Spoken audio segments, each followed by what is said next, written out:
morning, dear children. We can continue the lesson work, energy, and power. And last class we have discussed about the mechanical energy. Okay, we have two types of mechanical energy, that is kinetic energy and potential energy. Isn't it? And this potential energy can be classified as to gravitational potential energy and elastic potential energy. Okay, and gravitational potential energy we have learned in the last class. And today's class we can talk about elastic potential energy.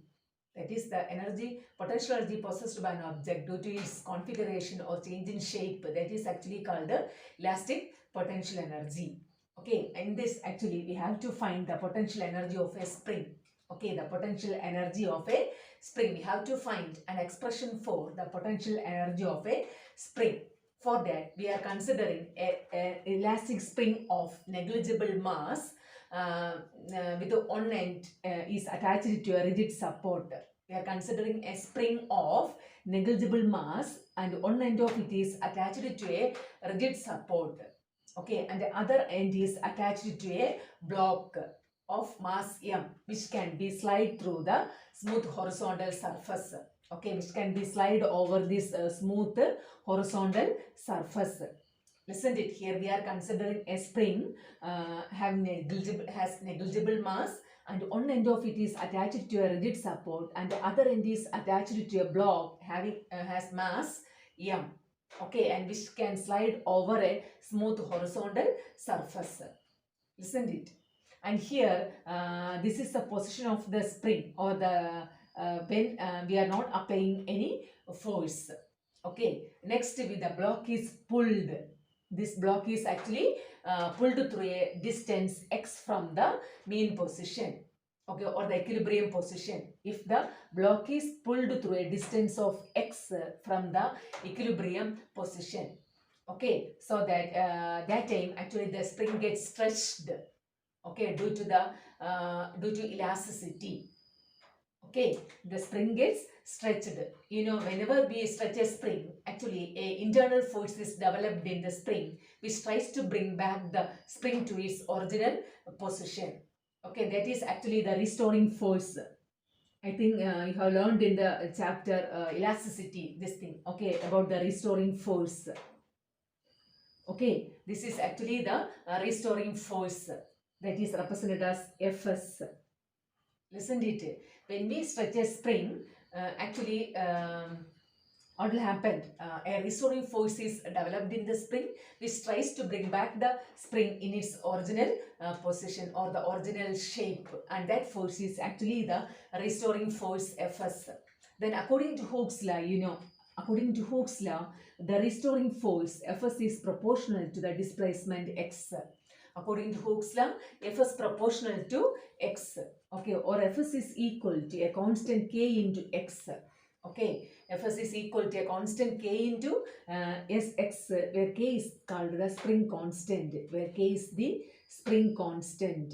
Okay, also here we are putting a negative sign because the displacement and the restoring force are in opposite direction. Okay, the negative sign actually shows that the force acts in the opposite direction. Okay, opposite direction of x. So here we are putting a negative sign. Okay, according to Hooke's law, the restoring force is proportional to x, or Fs is equal to minus k into x, where k is the proportionality constant, which is called the spring constant. Here the negative sign indicates that the restoring force is in a direction opposite to that of x.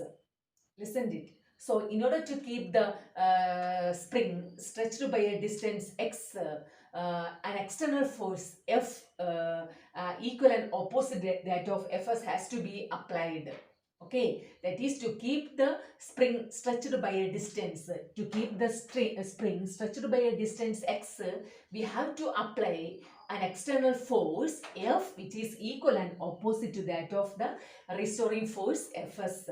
So we can write F, the external force F equal to minus Fs. So we can write minus Fs is actually minus Kx. So we got Kx. Actually this is the external force, that is plus Kx. Listen to it. Next we have to find the work done to stretch the spring through a distance x. Okay, we have to find the work done. Okay, work done to stretch the spring through a distance Sx. That is W is equal to, we have to integral dW. Integral of dW. The total work done is equal to actually integral of dW. You know what is dW? Work done is actually force into displacement. Work done is the product of force and displacement. So instead of dW, we can write F into dx. First, we have to displace a small distance dx. When we integrate dx, we will get the total work done. Okay. Then, which is equal to actually, here actually the initial position is actually 0 and the final position is in the x. So we have to integrate from 0 to x. That is the lower limit and the upper limit. Actually, the lower limit is 0, the upper limit is actually x.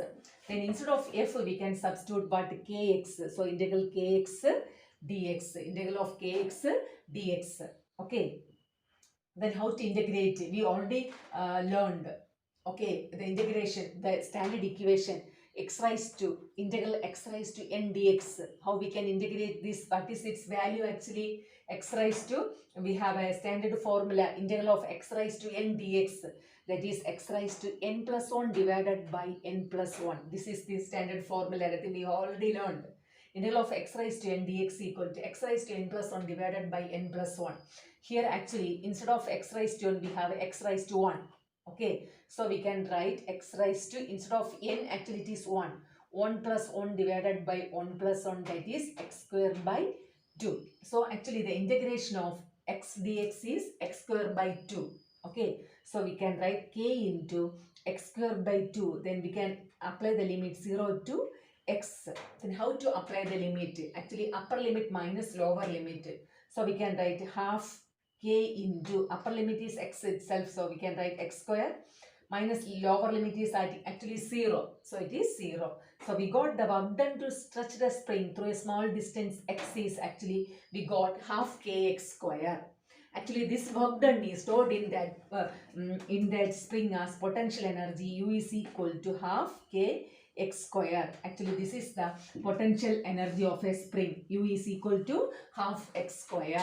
Half k x square. Half k x square, that is actually the potential energy. U equal to half k x square. Okay, here we are considering an elastic spring of negligible mass, with one end of it is attached to a rigid support and a block is attached to the other end of the spring. Listen to it. Then this block can move over a smooth horizontal surface. And actually this is the position when we are not applying any force, that is x equal to 0, that displacement is 0. Next, the block is pulled through a distance x from the equilibrium position. The spring gets stretched, and due to elasticity, a restoring force is developed. That is actually Fs, that is developed in the spring. Then, according to Hooke's law, the restoring force Fs is proportional to x, or Fs is equal to a constant k into x, where k is the proportionality constant, which is called the spring constant. Okay, the negative sign indicates that the restoring force is in a direction opposite to that of the displacement x. Okay, so in order to keep the spring in the displacement of x, or in the x position, we have to apply the external force, which is equal and opposite to that of the restoring force. So we can write F is equal to minus Fs. So minus of Fs is actually minus k, so we got plus kx. Okay, that is actually the external force needed to keep the spring in the stretching position. Okay, then next we have to find the total work done to stretch the spring through a distance of x. For that we have to integrate dw. Okay, then that is equal to integral of, instead of dw we can write f into dx, force into displacement. Then instead of f we can write kx, so kx into dx. Here we have to apply the limits from 0 to x. Then integrating by integrating x dx, we will get actually x square by 2.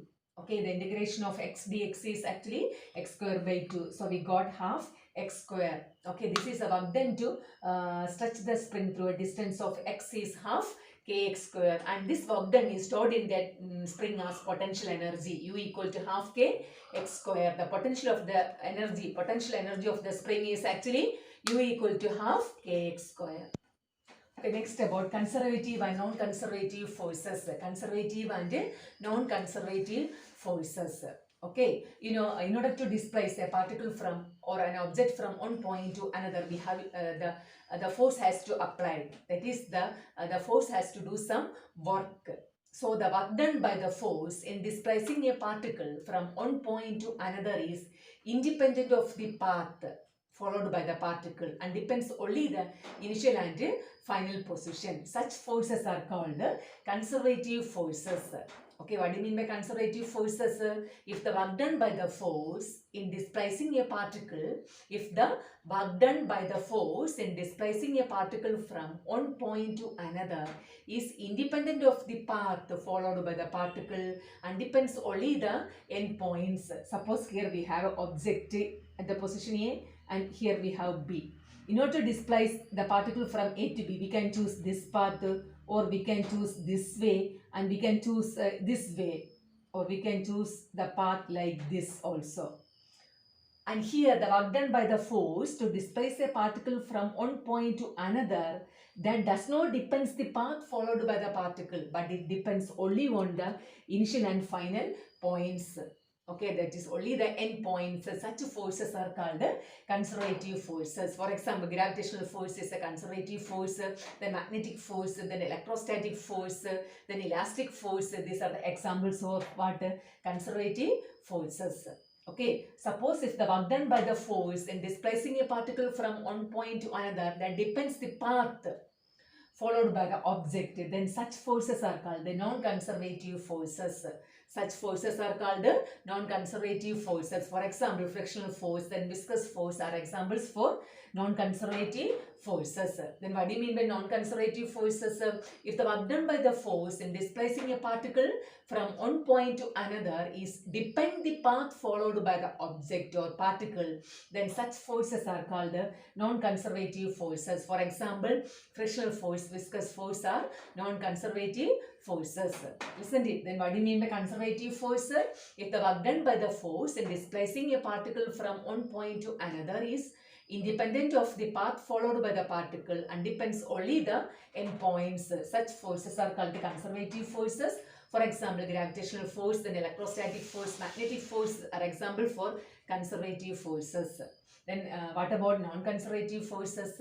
If the work done by the force in displacing a particle from one point to another is depend the path followed by the particle, then such forces are called non-conservative forces. For example, frictional force and viscous force are examples for non-conservative forces. Okay. Next, principle of conservation of mechanical energy. Principle of conservation of mechanical energy. According to this principle of conservation of mechanical energy, actually if only the conservative forces are doing work on a body, then its total mechanical energy remains constant. Total mechanical energy means kinetic energy plus potential energy, that remains constant. Isn't it? If only the conservative forces are doing work on a body, then its total mechanical energy, that is sum of kinetic energy and potential energy, that remains constant. That is actually the principle of conservation of mechanical energy. According to the principle of conservation of mechanical energy, if only the conservative forces are doing work on a body, then its total mechanical energy remains constant. Listen, that is sum of kinetic energy and potential energy, that remains constant. That is actually the principle of conservation of mechanical energy. Okay, we can prove the principle of conservation of mechanical energy. Okay, consider a body which undergoes a displacement of delta x. You can consider an object or a body which undergoes a displacement of displacement delta x under the action of a conservative force Fx. Okay, that is under the action of a conservative force Fx, let the body gets displaced through a distance of delta x. Okay, then according to work energy theorem, what is work energy theorem? The change in kinetic energy is equal to the work done. According to work energy theorem, the change in kinetic energy is equal to the work done. So here we can apply the work energy theorem. That is the change in kinetic energy, that is represented as delta K. Change is represented by delta. Okay, the change in kinetic energy delta K is equal to work done, that is Fx into displacement is delta x. Let it equation number 1. Okay, the change in kinetic energy is represented as delta K, which is equal to work done. You know, work done is force into displacement. That is, force is Fx and displacement is delta x. So Fx into displacement. Listen to it. Here, as the force is conservative, so the change in potential energy, we can consider the change in potential energy delta U. As the force is conservative, the change in potential energy is the negative of work done. Negative of what work done. So we can write minus Fx delta x, equation number 2. Okay, as the force is conservative, the change in potential energy is equal to negative of the work done. So we can write minus Fx delta s, let it equation number 2. Okay, then we can combine equation 1 and 2. Okay, combine equation 1 and 2. We can write delta k is equal to minus delta u. Delta k is equal to minus delta u, or delta k plus delta u is equal to 0. We can write, or delta of k plus u equal to 0. Okay, delta of a change of k plus u equal to 0. Otherwise, we can write k plus u equal to a constant. That is, the total mechanical energy is constant, or the sum of kinetic energy and potential energy is equal to a constant. Okay, so according to the principle of conservation of mechanical energy, if only the conservative forces are doing work on a body, its total mechanical energy remains constant. Okay, here we are considering a body which undergoes a displacement delta x by the application of a conservative force Fx. Then according to work energy theorem, we know change in kinetic energy is equal to work done. So delta k is the change in kinetic energy, which is equal to work done force into displacement. So Fx into delta x. Listen to it. Then as the force is conservative, the change in potential energy is equal to the negative of work done. So we can write minus Fx delta x. Let it equation number 2. Then compare 1 and 2. We can write delta k equal to minus delta u, or delta k plus delta u equal to 0, or delta of k plus u equal to 0. Otherwise, we can write k plus u equal to constant. Okay, that is according to principle of conservation of mechanical energy. If only the conservative forces are doing work on a body, then its total mechanical energy, that is sum of kinetic energy and potential energy, that remains a constant. Next, we can apply this principle of conservation of mechanical energy to a freely falling body. Okay, we can apply the principle of conservation of mechanical energy for a freely falling body. You know what is meant by a freely falling body? If an object moves only under the influence of Earth's gravitational force, such a body is called the freely falling body. For that body, we can let's see how it obeys the principle of conservation of mechanical energy. Listen to it. For that, we are considering an object of mass m. Okay, we are considering an object of mass m lying at a position A at a height h from the ground level. Okay, and we are considering an object of mass m lying at the position A at a height h from the ground level. You know, as the body falls, its kinetic energy increases and potential energy decreases. As the body falls, its kinetic energy increases and potential energy decreases. Okay, here we have to find the total mechanical energy at the point A, B and C. Okay, we have to find the total mechanical energy of the body at the position A and at the position B and at the position C. Okay, first we can see at the point or at the position A. You know, at the position A, the body is at rest. So its kinetic energy Ka equal to 0. At the position A, the body is at rest. So its kinetic energy Ka equal to 0. Then you know potential energy UA. Potential energy is equal to what? mgh. That thing you know. Potential energy is mgh. So the total energy is actually kinetic energy plus potential energy. So 0 plus mgh, actually it is mgh. So we got the total energy at the position A is actually mgh. Listen to it. Here at the point A, the body is at rest. So its kinetic energy is 0. So we can write Ka equal to 0.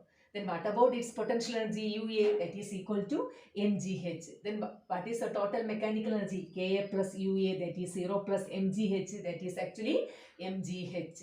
Next, at the point B, you know, at the point B. Okay, and here suppose the body that falls freely through a distance of x. Okay, it falls freely through a distance of through a height x and reaches the point, or the distance x, and reaches the point B with a velocity v. Okay, with a it reaches here with a velocity actually v. At B, the velocity is actually represented as v. Isn't it? Suppose the body falls freely through a height through a height x and reaches the point B with a velocity v. Then we can consider the equation v square minus 2 square equal to 2as. V square minus u square equal to 2as. From this, actually v square minus u is initial velocity 0, that is equal to 2 into, here it is acceleration due to gravity, not a. So g into, instead of s we have to write x. So we got v square equal to 2gx. V square equal to what? 2gx. Then what is kinetic energy? Kb, that is half m into v square. V square is actually 2gx. Then 2 cancel and we got mgx. We got mgx. Then what about the potential energy at the point B? No. Potential energy is actually what? Mg into what is height from the ground to B? H minus x. So we got mg into h minus x. So the total energy is actually mgx plus, here it is mgh minus mgx. And mgs cancel and we got mgh again. Total energy at the point B is actually mgh. Okay, and at the point B, when we consider the point B, the body falls through a height height x and reaches the point B with a velocity v. Then considering the equation of motion, v square minus u square equal to 2as. From this, v square minus u initial velocity 0, so 0 equal to g. Instead of a we can write g, then instead of s the distance is actually x, so 2gx. So we got v square as 2gx. Then we can find kinetic energy at the point B. Kb is equal to half mv square. So half m into v square is 2gx. Then 2 cancel and we got mgx. Next we can find the potential energy at the point B. That is ub is equal to mg into, actually height from the ground level is actually h minus x. So mg h minus x. So the total energy is kb plus ub. Kb is actually mgx plus mgh minus mgx. mgx cancel and we got mgh. So the total energy at the point position B is, again we got mgh. Isn't it? Next we have to find the total energy at the position C. Okay, we have to find the total energy at the position C. Then suppose the body falls freely and reaches the point C. On the ground, the velocity, we can represent the velocity again as v. Then considering its motion from A to C, we again consider the relation v square minus u square equal to 2as. Listen to it, v square minus u square equal to 2as. From this we can write u is 0, so v square equal to 2g. H is actually height, s is actually h. So we got v square equal to 2g h. Listen to it. So kinetic energy Kc is equal to half mv square. So 2gh, half m. So we got mgh. Okay, at the point C, height h is equal to 0. So its potential energy uc equal to 0. uc equal to 0. So the total mechanical energy is equal to Kc plus uc, that is mgh plus 0. Again we got mgh. So, so the total energy that remains constant at any points in between A and C. Isn't it? He clearly the mechanical energy, that is the sum of kinetic energy and potential energy, that remains constant all points. Okay, that is the total mechanical energy is conserved during the free fall of an object. The total mechanical energy is conserved during the free fall of an object. Okay, when we consider the point C, here also we have to find kinetic energy and potential energy. For that we are considering the equation v square minus u square equal to 2as. Actually u is 0, so v square equal to 2g into height is actually h, so 2gh. So kinetic energy is equal to half m into v square is 2gh. Okay, then 2 cancel and we got mgh. And at the position C, the height equal to 0, so its potential energy is equal to 0, uc. So the total mechanical energy equal to kc plus uc, that is mgh plus 0, we got mgh. So at all points, the mechanical energy that remains constant. Okay, that is the total mechanical energy is conserved during the free fall of an object. Listen to it. That is actually the principle of conservation of mechanical energy that can be applied to a freely falling body. Okay. Okay, children, actually here we are considering the motion of a freely falling object. Here we considered 3 points A, B and C. On all these points, the total mechanical energy that remains constant as mgh. That remains constant as mgh. At the point A, we got the total mechanical energy as mgh, where the kinetic energy is 0 and the potential energy is mgh. So the total energy is mgh. And we consider the point B. Here, in order to find the kinetic energy, we can have the relation v square minus u square equal to 2as. From this, u is 0, so v square equal to 2gx.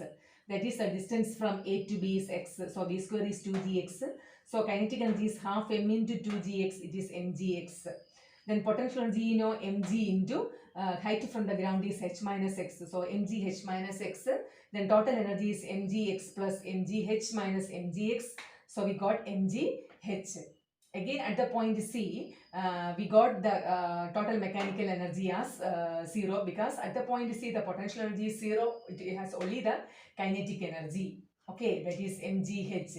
So when we consider any points in between A and C, or when we consider any points during the freely falling motion of an object, its total mechanical energy that remains a constant. Okay, that is about the principle of conservation of mechanical energy for a freely falling body. Okay, all of you got it? And here, what are the things that we have learned today actually?